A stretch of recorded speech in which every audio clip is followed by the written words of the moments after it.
Hello team, we're here today to talk about nasogastric tubes and which one to select for your patient. Now on your unit, you do have stocked your regular Salem sump NG tube. This is the common one that we will use when placing at bedside for a blind placement. Now, what if your patient needs a weighted feeding tube?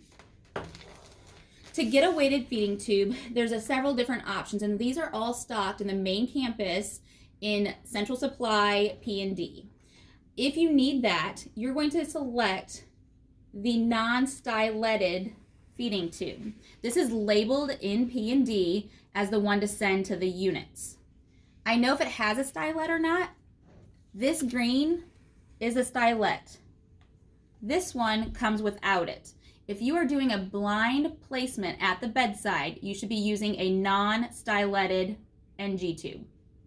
If you should get into a bind and you do not have that one available, maybe it's not stocked, what you can do is get a styletted feeding tube and remove the stylet prior to your blind bedside insertion.